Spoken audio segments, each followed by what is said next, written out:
Good day, everyone. Welcome to another edition for mathematics presentation. Okay, the topic that we are going to discuss today, solving problems involving ratio. Okay, let's take problem number 1. Okay, there are 576 freshman students enrolled in algebra class. 144 have chosen to take the removal examination in algebra class. Now the question is, what fraction of the class will be taking the removal examination in algebra? So this is the problem now. What is actually the problem? What fraction of the class will be taking the removal examination in algebra? So based on the steps in problem solving, we have to identify the given. So what are the given? We have 576 freshman students. So this is one of the given. Then we have, out of 576 freshman students, 144 have been chosen to take the removal examination. So we will now try to evaluate and we will try to interpret this problem so that we can have our answers. Okay, we have now identified what are the given in the problem. So we will now go into the third, what is asked in the problem. So what is asked? What fraction of the class will be taking the removal examination in algebra? So we are asked what fraction of the class, so that we will formulate a fraction out of the given. So the given is 144 will take the removal out of 576 freshman students. Okay, since we are asked what fraction of the freshman students are chosen to take the removal examination, so we have 144 students out of 576 freshman students.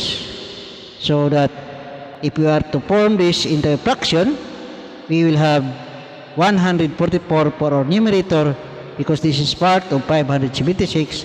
So 144 over 576. So this is now our fraction. But take note, this fraction is not yet in the lowest term. So as we write this in a ratio form, we have 144 is to 576. Meaning to say, out of 576, there were 144 who are chosen to take the removal examination.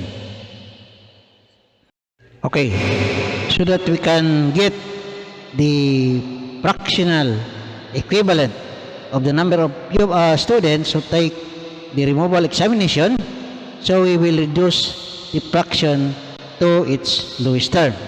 Now, how to reduce the fraction to its lowest term? So we will look for the GCF, or the greatest common factor, to reduce the fraction to its lowest term. So how to reduce this fraction to its lowest term? So we will look for the GCF of the two numbers, 144 over 576. Now this time I will show to you the usual method of getting the greatest common factor, or GCF, so that we can reduce the fraction to its lowest term. So we will now look for the GCF of the two numbers by looking at their factors. So first we have 144, and we have to look for the factors of 144. So we will begin. So we have 2 times 72 will give us 144. So we have also 3 times 48 will give us 144. Another factor is 4 times 38 Another factor, we have 6 times 24. Still will give us 144. Another factor is 12 times 12. When multiplied by itself, it will give us 144 also. So 1 times 144. So these are the factors of 144.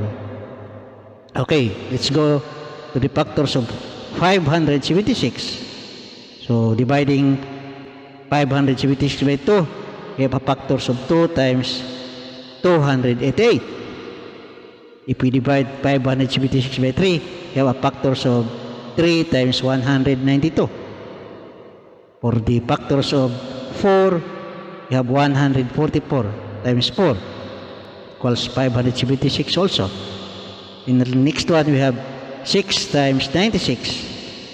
We divide 576 by 6, will give us 96.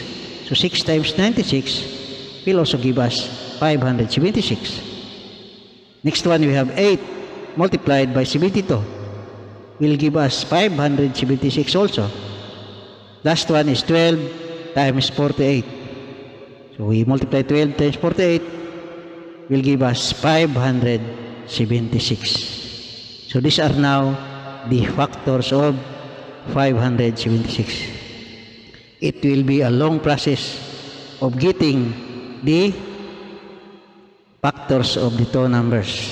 It will take us a lot of time in getting the factors. But since we are to look for the greatest common factors, so we have to do this.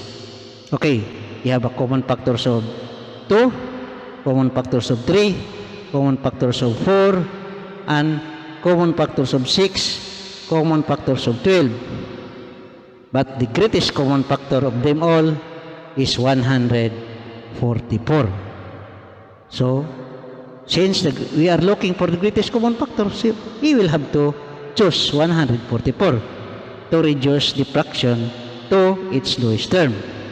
So we will have to use 144 as their common divisor to reduce the fraction to its lowest term. Okay, we will look for the GCF of the two numbers using shortcuts. Now we will use the divisibility rule.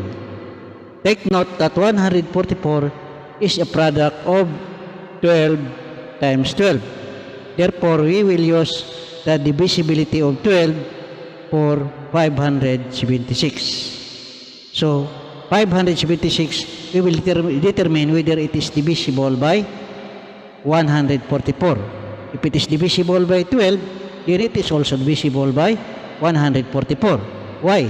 144 is a product of 12 times 12. So that we will test the divisibility of 576 by 12. According to the rule of divisibility of 12, a number is divisible by 12 if it is divisible by 3 and if it is divisible by 4.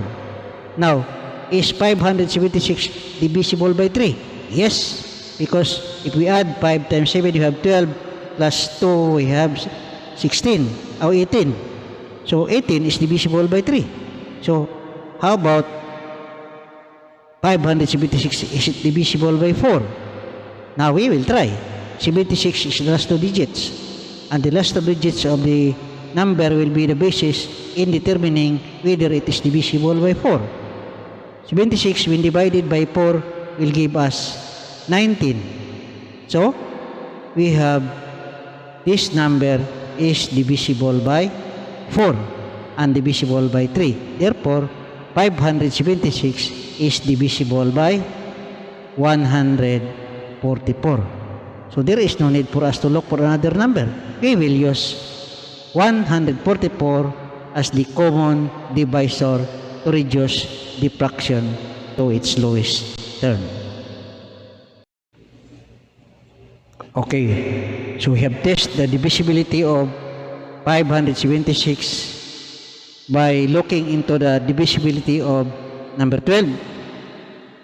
And we will have to try it in the actual division, whether 576 is really divisible by 144. So we will divide 576 by 144. Our first digit quotient, we have 4. 4 times 144, you have 16, carry 1. You have 17, carry 1, you have 576. No remainder. So, 576 divided by 144 will give us 4. Okay, since 576 is divisible by 144, so we will use 144 in reducing the fraction to its lowest term. So we will use 144 to divide the numerator of 144 and denominator of 576. So we will divide 144 by 144, give us 1, and we have 576 divided by 144, result is 4. So our answer is 1/4. So to answer the question in our problem, what fraction of the class will be taking the removal examination in algebra, we have 1/4 of the class will be taking the removal examination in algebra. So 1/4 of the class will be taking the removal examination. And if we are going to write this fraction form into a ratio form, it will be 1:4.